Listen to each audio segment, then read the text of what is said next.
Have all kinds of stories.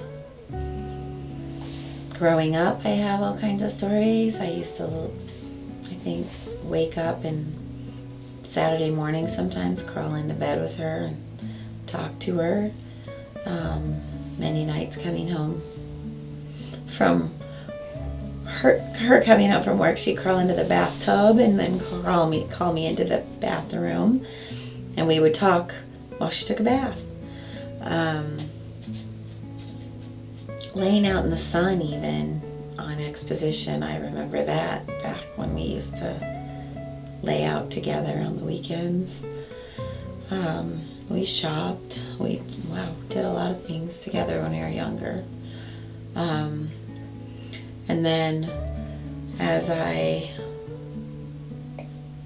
got older and met Bill and had kids, those are probably the times that stand out now to me just because I'm older and they're clearer.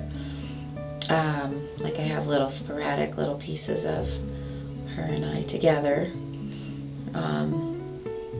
when I was younger. But most of them now are probably since you guys have been born. So I remember shopping. First of all, being scared to death to tell her that I was pregnant with Gabby. And I was 26, right? 26 when I got pregnant with Gabby. So that would have made May 46. So 4 years younger than I am now. So kind of, yeah, I was a little nervous. And she said, "I'm not ready to be a grandma. I don't want to be called grandma." And I said, "That's fine." She was still excited. But I remember her saying, "I don't want to be grandma." And that's where I came up with May. But she was always excited even then. And I remember shopping for baby things in like Toys R Us. Babies R Us, I think. And I was looking and trying to create a list for my own baby shower because you have to put your own list together. And I was going through the store and through everything, and I went to the front and I looked back and I couldn't see where she was. And this is back before cell phones, even we use cell phones. And I look at her and she's got this humongous Pooh Bear like carried over her shoulder, and she was carrying this huge Pooh Bear that she wanted to get for the baby at the time, not knowing if it was a boy or girl. It was like $100 stuffed animal that ended up being around for all you guys. But I do remember that pretty clearly, so that was a funny memory of her. And then just as they've gotten older, like all the celebrations and all the dinners and all the Christmases and Thanksgivings and Easters and birthdays and everything. She goes out of her way for everybody and makes everybody feel very welcome. And if you need her help, she's always there.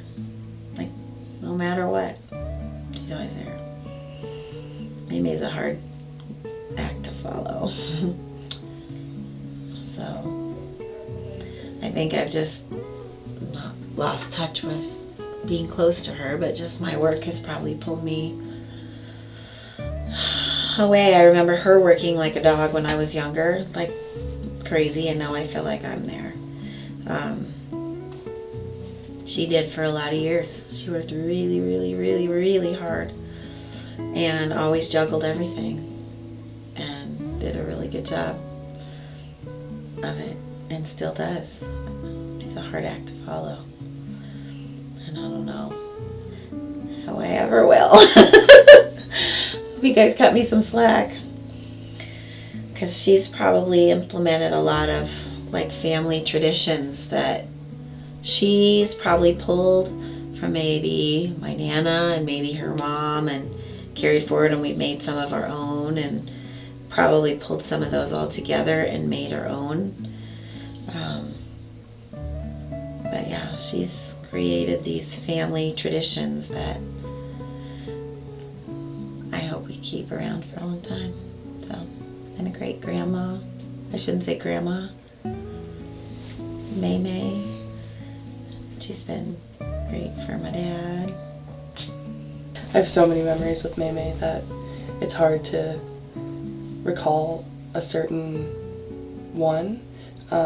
But the one in particular that comes to the front of my mind is when I was leaving for college, and she came over that day before, it might have been the day before that we all went to the airport, but she drove over her in Bleppo, and she took me out on the back porch and we just talked, and she just told me how proud of me she was, and that the thought of me being in a different state away from her, like she couldn't bear it, it was really sad in the moment. And we both cried and hugged and held on to each other for so long. And then we had that same conversation that same year when we just crossed paths with each other in the airport when I was flying to a soccer game and she was flying for work. And we just both broke down again and started crying, and like those memories are so prominent in my mind because I just, in those moments I feel like I really recognized how important May May was in my life. One memory I have with May May is we were pretty young and we just moved into this house. May May would come over to visit us when Gabby was little. I don't even know if Gavin was even born yet. And she would always cook for us and do a lot of that stuff for us. But the one thing I remember about those times, or one of the funny things I remember, is she would put the dishes in the most random spots that wouldn't even make sense, like the bowls where the pots and pans were, the pots and pans where the bowls were, and the plates and the cups in the opposite shelves. And Mom and I would have to search for all those things and figure out where she put them when we were trying to make food for ourselves or make her dinner or something like that. Just like a funny little tidbit that we do, and sometimes I don't do it at her house, but I think about it every time I wash dishes on Thanksgiving, that I should put a couple dishes in the wrong spot just so she remembers, but I doubt she would even remember that. So that's one of my memories of May May. And so probably from another memory would be in high school. I remember pulling up to what used to be the Albertsons, which is now Safeway up in Green Mountain.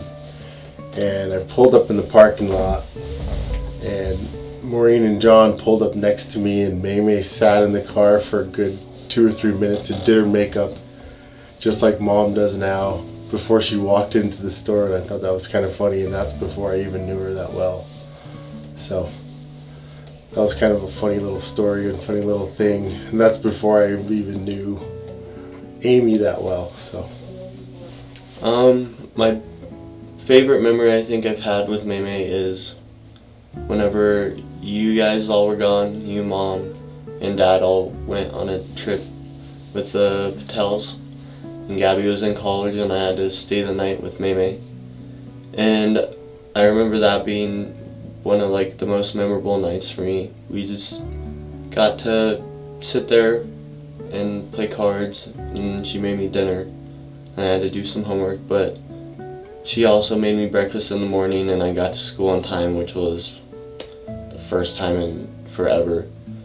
And she just made that easier for everyone because she was there for me and let me get to school on time.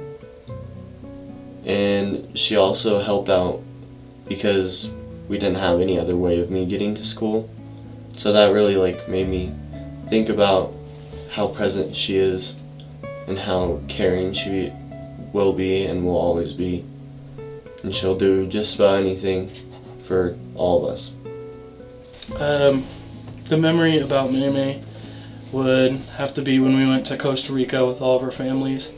There was one night that we went to, it was one of the last nights there. We went to the beach and we ate dinner on the beach and watched the sunset go down.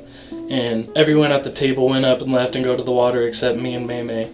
And we sat there and we just talked for probably like 30 minutes to an hour about everything going on in my life. She gave me advice and told me what to look forward to in life and how growing up everything would change and get easier. And it was just one of, I think, the best nights I've had with Maymay. And she knows that. I've already talked to her about this, but it was just, to me, it meant the most out of any other memory that I've had with her and shared with her. I know that we butt heads a lot, and I know that we don't see eye to eye all the time, but I feel so blessed to have such a strong and empowering figure, woman in my life that has always pushed me to do better and be better. She always sees the best in me. She supports every goal that I have, and she makes sure that I have the tools to reach that goal. And that's something that, as I've grown older, I've recognized that that's harder to come by. And Maymay's always been someone that has been there to support and push me forward. I'm grateful for her always challenging me, because it's helped me grow as a person. It's helped me become stronger and smarter. And I think that her presence in my life has totally helped me develop into the person that I have become and who I am becoming. So I don't think there are truly like enough words that I could speak about Maymay that encompass like everything that she is and everything that she has done for me. I'm so grateful for her presence in my life. Like, there's no words to encompass what I'm trying to say. She's one of a kind. To Maymay or Maureen, I would like to say thank you for being such a positive influence to our family, to me personally, and thank you for helping us when we needed help. Thank you for being a guiding force in our lives when we needed that, and thank you for being just a good person that we could look to as like a life force that we can follow and kind of mirror our lives towards and try to be more like. Something I've always envied about Maymay is the fact that she is strong-minded, and I think recently I've been able to take on that, and I've always thought about Maymay whenever I have to be strong-minded, because I know she doesn't let other people's opinions affect her no matter what they're saying. If she feels a certain way about something, she will stay strong to that point, and I think that's a good personality trait that she has, and I'm trying to take on as a young adult. One thing I would like to say to and about Maymay is thanks for being there for us, and you're always a giving person. You always make sure everyone's needs come before your own, and it means a lot to me and our family that you're so caring, and you always want to be present in our lives and give us anything we need to get through school and get through just life in general. And it's really nice to see someone that's as caring as you are, and I just thank you for it every day, and hope soon in my life I can be the same as you. Wow, Tara, thank you for being such a great role model. I mean, like I said, she's smart. She keeps our family. She's kind of the glue of our big family. She keeps our extended family together.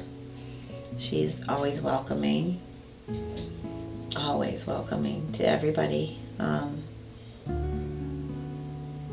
giving, and very giving.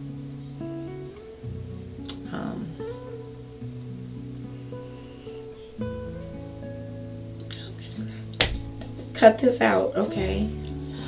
Don't cut that part out, I mean it.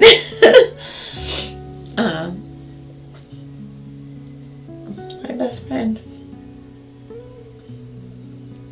that I probably don't give enough credit to. Like, I don't know what else to say. You guys say I'm the glue, she's the super glue. How's that? The super glue. Gorilla glue. Stronger than super glue. Happy birthday, Maureen. We love you very much. Thank you for being probably the best mother-in-law that I know, that I will ever know, that I know compared to a lot of my friends. I have the best mother-in-law in the world, so thank you very much. Happy birthday. Happy 70th, and we hope to see you around, and we know we will see you around for many years to come. Happy birthday, Maymay. I love you. We all love you so much, and thank you for always being there for us. Happy birthday, Ma. I love you very much. I don't know what else to say. Happy 70th birthday, Maymay. I love you so, so much. I'm forever grateful for you. I will never be able to repay you, but just know my love and strength of love and care for you is unwavering, and I'm so, so proud to be your granddaughter, and I'm so grateful for everything that you do for me and my family, and I hope that I can always make you proud. I love you so much, and happy birthday. thank you, Maymay. Happy birthday. We love you, and I hope this makes you cry. Dabby Dines loves you.